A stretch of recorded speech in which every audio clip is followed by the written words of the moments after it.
So we're here with Mick, the CEO of Thor Mining here in London, where the company has just finished its annual general meeting. Mick, thank you for talking to us. G'day Mark, nice to talk to you. How was the AGM this morning? It was pretty upbeat, Mark. We've had a number of AGMs over the years where struggled to see more than one or two shareholders turn up. This time there was a much bigger crowd, and they appear to be pretty happy with what's happening with the company and where we are at the moment. There's still a long way to go, of course, but the support we had from shareholders today was great. Do you think the volume of people that turned up today is testament to the progress in the company? I think it must be. I'm sure they're not there to just because of my smiling face was there to say good day to them. We have in the last 12 months come a long way. If you look at where we were 12 months ago and compare it with where we are now, yeah, there's a lot of progress that's been made. Now there's a lot more to do, but if a strong rollout of shareholders, all who appeared to be pretty happy, nobody was throwing rotten apples at me, I guess is an indication that there at least is a group of shareholders who like what's happening right now. Could you summarise in just a sentence or two or a paragraph or two what you discussed in the AGM this morning?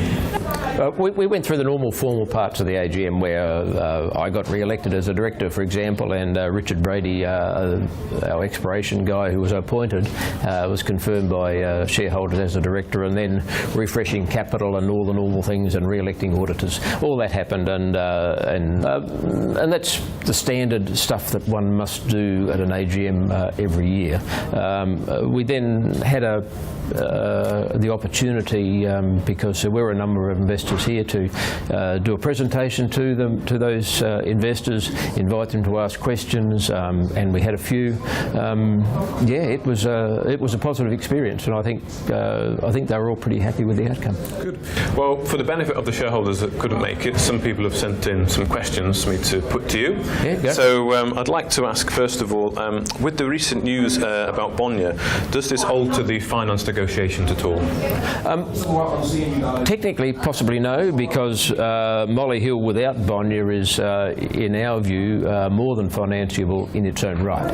But if the things that are happening at Vanya are demonstrably improving the mine life and the potential scale at Vanya, obviously that can't hurt. Okay, good. Okay, so will the drilling costs at Vanya be shared with Arafura? And if not, does the percentage holding change? Arafura, in formal discussions, have said that they, at this stage, intend to contribute to at least the first drilling program. Now, we have loosely costed the first drilling program, although we don't have quotes just yet, at about $500,000 Aussie. And the equity in this is 60% Arafura, 40% us. So if that is the case, they'll contribute $300,000 of that $500,000 program. I'm not sure if they will continue to contribute in the long term. They have not yet advised of their intentions, and to some extent I suspect it might be results related. But certainly for the first drilling program they're going to continue. After that, if they elect not to, there are normal dilution provisions in the joint venture where we would increase our equity and they would reduce. So they would be diluted out? Diluted down. Diluted down, okay. Are the new projects that you spoke of earlier being considered, or have they failed? We've always got two or three that we're doing tyre kicking on, for want of a better way of putting it. We thought we were quite close to one some weeks ago that has been put on the back burner for a short period. That may come back, but there are certainly two others that we are looking at.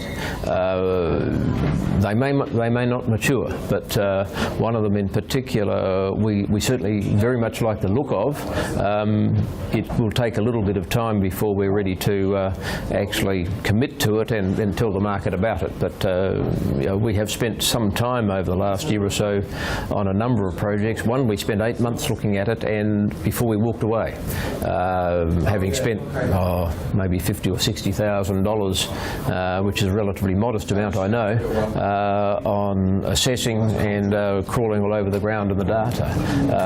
We have to do this sort of work before we commit, because when you do make a commitment on a project, it's going to be a project that we believe has both merit and scale, and therefore we've got to make sure the ducks are lined up before we actually commit to it and tell the market that we have.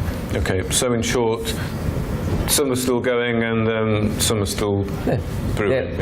Yeah, some are still in the pipeline.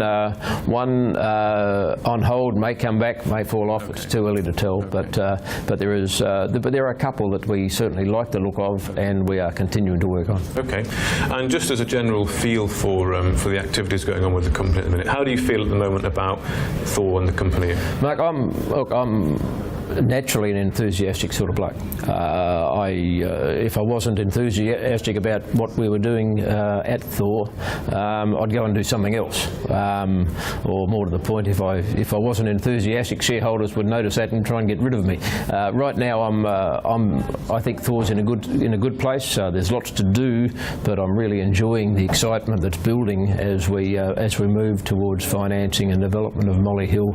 I'm really enjoying the excitement about what we're doing with our other projects. Thor's on a very good trajectory right now, and I'm tremendously excited about being part of the ride. Okay, good. And have we got some news before the end of the year, do you think, to come out?